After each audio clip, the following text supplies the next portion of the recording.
大家好，我是坦平叔，带大家真正的中国。今天是2024年12月17号，这一期咱们聊一聊生育的话题，如何让女性服服帖帖生孩子。这个话题也上了热搜引起舆论的广泛关注。这个是怎么一回事呢？话说11月22号，哈萨克斯坦共和国国务顾问兰卡林到访中国人民大学。这个国务顾问呢，他是什么一个级别呢？实际上就是哈萨克斯坦共和国总统办公厅主任，就这么个级别。他直接向总统汇报，也就是向托卡耶夫汇报工作。这个贝尔兰卡林到中国人民大学做了一个演讲，以哈萨克斯坦的改革和中华永久全面战略伙伴关系为主题。他主要分享哈萨克斯坦人口政策改革经验以及对中国的研究。在这个论坛上，有一位中国的专家叫王献举，他向这个叶尔兰卡林提了个问题，结果就这个问题一下叫一石惊起千层浪，炸锅了。他提的是个什么问题呢？王献举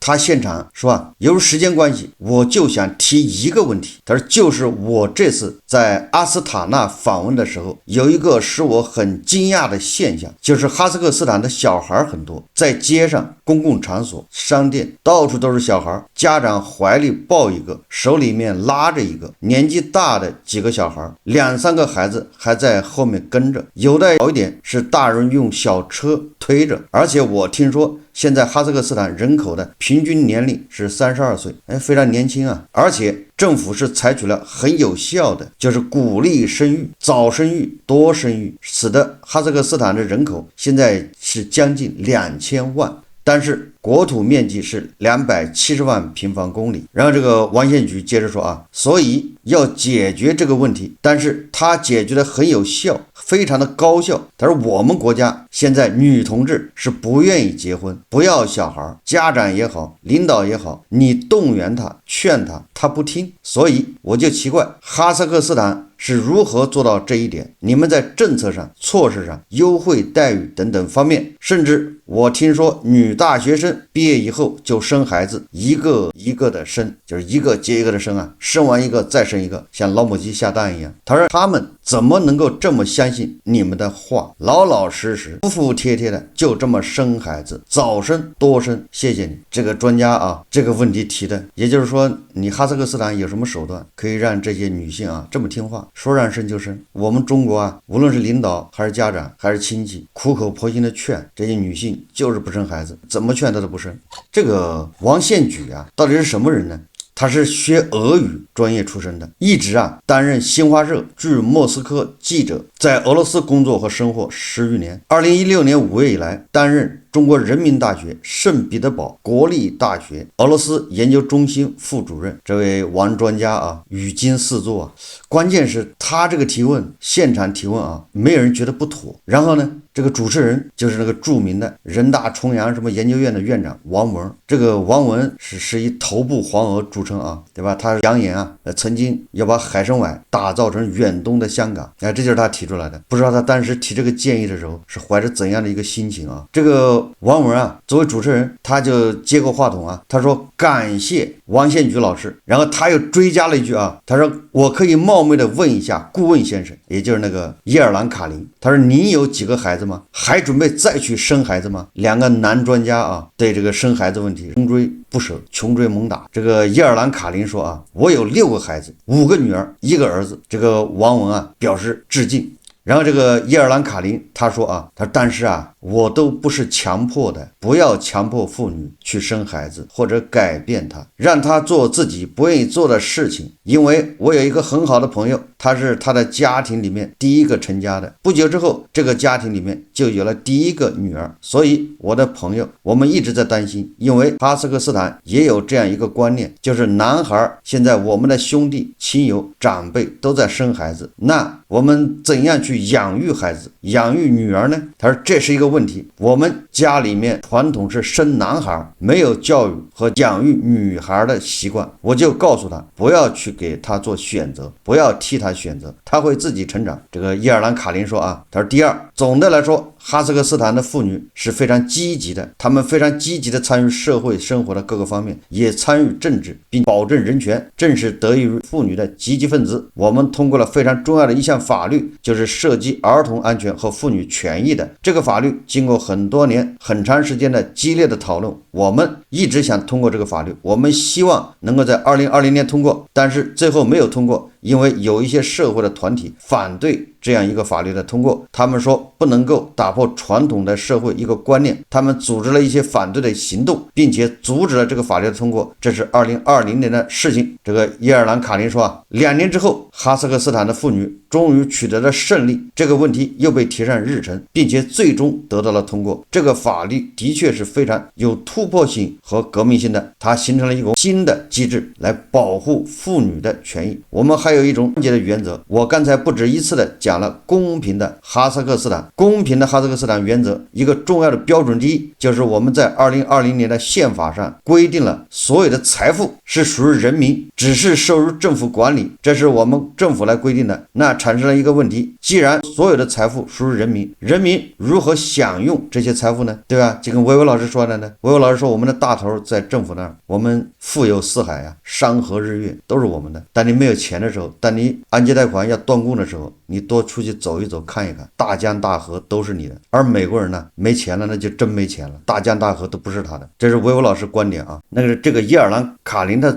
怎么说的呢？他说那既然大头啊在政府这儿受政府管理嘛，那人民如何享用这种财富呢？他说所以我们总统也提出了一个非常好的倡议，就是我们有一个国家的基金，就是我们的能源收入、石油天然气的收入、开采石油的收入都会计入这个国家基金。你看看，能源输入国家，国家把这个石油天然气开采出来之后，收入啊放到这个国家基金里面。现在每一个新生儿都要开设账户，每一个新生儿的账户都会从这个国家基金的账户里得到分红。不知道哈萨克斯坦这个落实的怎么样啊？至少他这个计划那听起来还是不错的，就是国家的石油收入成立一个基金，这个基金的收益给这些新生儿分配。你小孩一生下来，你就真的是富有国家的石油天然气都属于你的钱，对吧？收益打到你的卡上，这个似乎比这个维维老师说的要靠点谱一点。这个伊尔兰卡林说啊，这样做的目的是什么呢？比如说这个孩子到年满18岁的时候，他就会有一定的储蓄了，而这个储蓄只能用于2种目的：一、解住房的问题；二、解决教育的问题。他说，或者孩子的家长不能够滥用专属账户的基金，比如买奢侈品、买汽车、买智能手机等等。所以我们不想培养一种消费的观念和消费的思潮，所以我们在培养一种家长的责任心和责任感，也就是各方共同的参与，包括国家和家长的共同参与。我想通过这种机制的调节，我们能够逐渐的形成一种新的社会习惯、新的社会标准。当然，任何一种改革都需要时间来验证它的效果如何，所以我们希望能够建立这种基础。后面可能还有啊，然后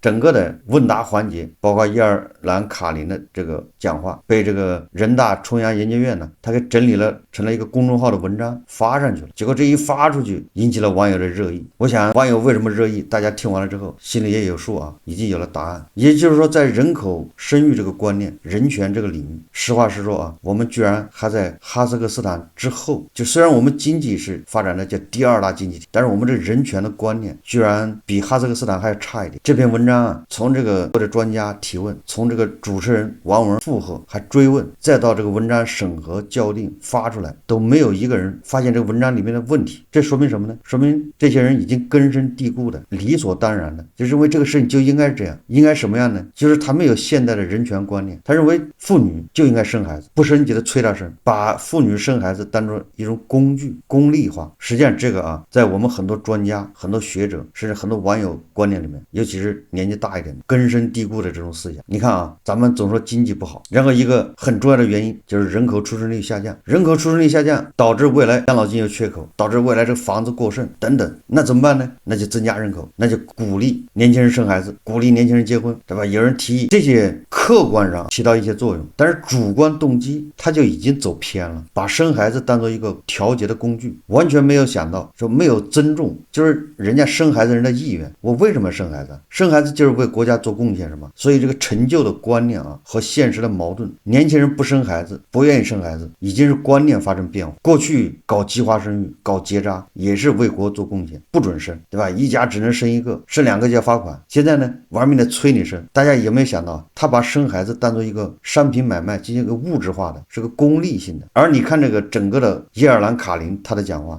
哈萨克斯坦并没有引导强迫妇女生孩子，人家只做人家该做的事情。就是孩子出生，国家给他一个教育基金，还有住房基金，给他攒到18岁，这个钱从能源收入里面，这个钱只用来教育，以后住房保障。哈萨克斯坦啊，今年新增人口40万，如果按照它的总的人口只有2000万这样算的话，它的人口出生率是咱们的3倍的多。这个专家说话确实让人震惊啊！他说哈萨克斯坦的女性老老实实、服服帖帖，听国家的话，说生孩子就生，大学一毕业就开始生，一个接一个的生。而我们这儿呢，领导、家长、亲朋好友轮番上阵，他就是不生。实际上大家都知道问题出在哪。我们老说啊，筑巢引凤，栽好这个梧桐树啊，才能迎来金凤凰。政府如果想增加人口，你不能通过号召，你不能通过逼迫，你不能通过搞计划的方式，而是应该政府做好自己的事情。就像哈萨克斯坦一样，你给新生儿提供什么福利，你把这些做到位，人家该生的他自然就生了，不需要你在那儿做思想工作逼他，水到渠成的。这些专家啊，还停留在过去的那种思维里面，一切通过计划解决，一切通过号召，一切通过会议包办一切啊，就是没有实际的，对吧？如果你真要希望人去生孩子，那你要做的就是给这些年轻人啊生孩子创造条件。这个小作文啊一直在传，给二胎1个月发800发600，对吧？给几孩家庭什么样补助，但是都是传。这些二胎啊补助没来，老干部的疗养基地开始修上了，你这让人怎么生孩子啊？谁那么傻呀？现在生个孩子成本多高啊，一个孩子养起来都费劲，你还忽悠人家生2个，然后只打雷不下雨，那人家生出来都是牛马，自己是牛马，生出来还是牛马，谁愿意呢？现在不要说2个了，人家1个都不生，干脆现在人都不结婚。关于生育这个问题啊，我们在以前节目说过很多回。你要说生育率高，我们曾经高过，上个世纪50、60年代、60、70年代，也就是计划生育之前，那我们的生育率多高啊？那个时候啊，普遍一家生5个、6个、7个、8个，很正常啊。就像这个王献举啊，这个专家所描绘的哈萨克斯坦是一样的，家里面大的带小的，对吧？哥哥姐姐后面跟着好几个弟弟妹妹。我的邻居啊，就是我的小学同学啊，他妈生他的时候和他的姐姐啊，就是他妈的大女儿生儿子，他们是同一天。你想何等的壮观呢？2个人上学的时候还是同学，哎，这可是亲舅舅啊。那个时候为什么人愿意生呢？后来搞得没有办法要搞计划生育呢？某种程度上啊，哈萨克斯坦现在人口出生率高，实际上跟我们上个世纪60、70年代是一样的。大家仔细分析分析，对比一下，在这个上个世纪60、70年代啊，或者50、60年代，那是农业社会，人口啊意味着劳动力，从事农业生产需要人，因为那个时候还没有什么机械化，都是小农经济啊。对农民来说呢，你每生一个孩子，他就可以挣工分了，就是他一旦到了18岁能干活，那就是一个人的工分。所以那个时候人啊，更多的是生产工具，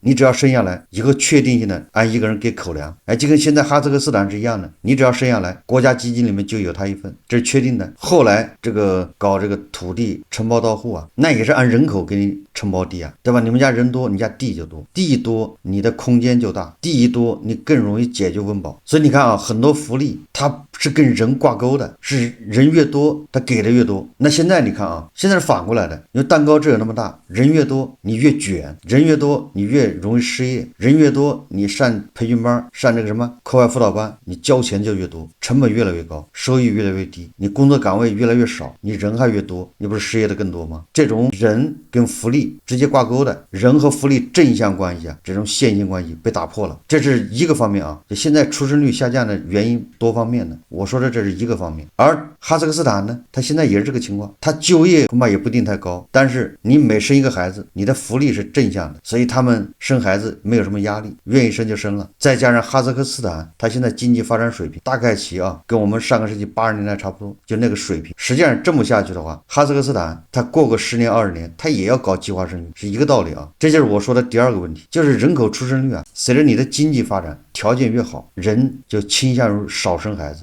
全世界啊，无论哪个地方都一样，美国、欧洲，有很多人说福利不够，我说那只是原因之一。实际上呢，你在中国，你现在给二孩补贴800块1个月，城里面的人他也不会生，尤其是受过教育的，他是不会生的。反而是那些农村地区、落后地区，对吧？比如那个小红梅啊、小花梅，对吧？铁链女董某明这些人玩命生。这个前不久山西走失的那个硕士研究生啊，那里面他肯定玩命生，因为生一个孩子赚钱呢，一个月800对他来说够了，简直还能赚钱。但是你从这个北欧吧，那人家的福利都好，但是北欧的人口出生率是不是也在下降？老龄化严重，所以说你说社会福利美西方好得很，但是人家也不生孩子，对吧？他们还没有那么卷，就业还没有那么难，人家也不愿意生。为什么呢？我们这儿其实也一样，越是大城市，越是受过高等教育的，越是收入还可以的，他越不愿意生。而落后地区那些人愿意生，那生出来还是社会养啊，他们自己没有钱去抚养自己孩子，还得社会去掏钱养。我们希望张艺谋这样的人生，张艺谋生了之后，你还发他钱，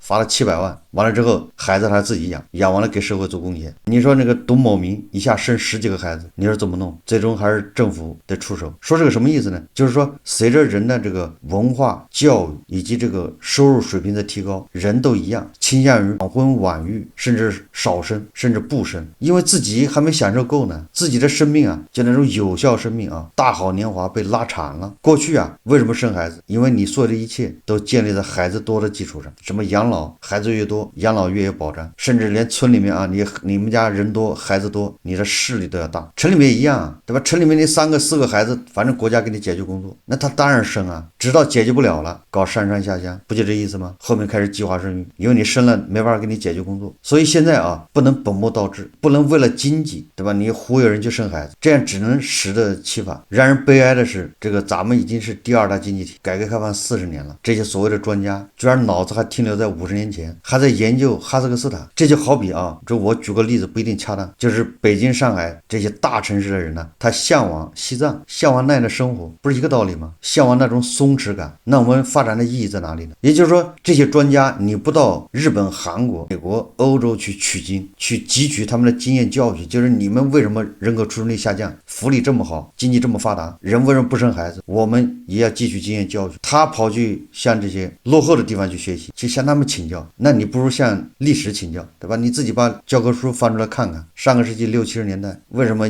一家生7个8个的，比哈萨克斯坦还壮观呢？你何必跑到那儿去向人家求教呢？所以这些专家啊，既不懂历史，也不懂中国，也不懂世界，对吧？你应该去研究研究日本、韩国，为什么他们不生孩子？研究研究美国、丹麦、挪威，对吧？看看他们为什么也不生孩子，对吧？你再去研究研究那个什么非洲移到欧洲的那些移民，他们为什么一个接着一个的生？这都是在同时代发生的啊！我就非常感慨啊，这个法国的那个足球明星齐达内，这我上大学的时候，那他正是如日中天呢。结果我有20年没关注足球了啊！好，前不久我在网上看到齐达内全家福是在一个海滩上面，齐达内已经做爷爷了，他们全家福还30多人，齐达内有6个儿子吧，每个儿子也生好几个儿子，我可能记得不太清楚啊。总之他那个大家庭挺吓人的，都是齐达内的儿子和孙子，还孙女儿或者女儿，太能生了。同样是在法国，为什么齐达内那么狂生？齐达内好像是移民吧，所以我觉得这些专家应该去研究研究这个，对吧？以经济发展的眼光，以人类的这个更高的视角去看这个问题。越南、印度现在人口出生率还挺高，但是我想啊，随着它的经济发展，过个10年8年的，它人口出生率必然也下降，跟咱们是一样的。不要忘了，我们曾经的人口出生率高到害怕，要么搞计划生育干什么？高的吓人。所以为什么网友看了这个报道义愤填膺呢？这就是不尊重，把人物化，把人工具化，对吧？经济不行，那就要生孩子，完全是本末倒置。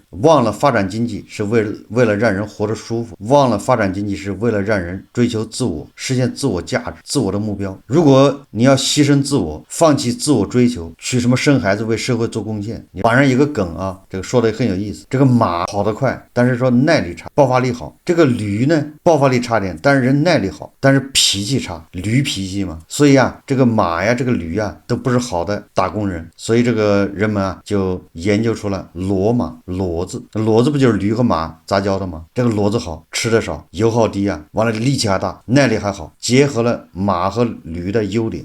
这是天选打工人，他吃的还少啊，但是啊，他也有缺点。什么缺点呢？就是他没有后代，他不能自己生育，对吧？你现在整个社会导向就把人已经变成骡子了，完了你还让骡子生小骡子，他生不了，对吧？他已经是最优秀的天选打工人。最后我再说一下啊，现在更是老同志、专家，对吧？还是家长，如果还在催孩子生孩子、催孩子结婚呢，那确实是比较愚昧、迂腐、顽固，不能与时俱进。你要看到社会发展的方向，你要去干涉他、劝他，没有用。用的，只能让他自己去体验。等到社会发展20年、30年以后啊，说不定人的思想又会变，大家又愿意生孩子，没有必要这个时候啊是强按牛去喝水，强按牛头啊去喝水，适得其反。一个时代有一个时代的想法，有一个时代的潮流啊，不能逆潮流而动。年轻人呢，愿意生就生，不愿意生就算了，先顾好自己，没毛病。好，这期节目我们就聊到这里，感谢大家收看。如果喜欢我的节目，欢迎订阅、转发，也可以在下方留言评论，谢谢大家。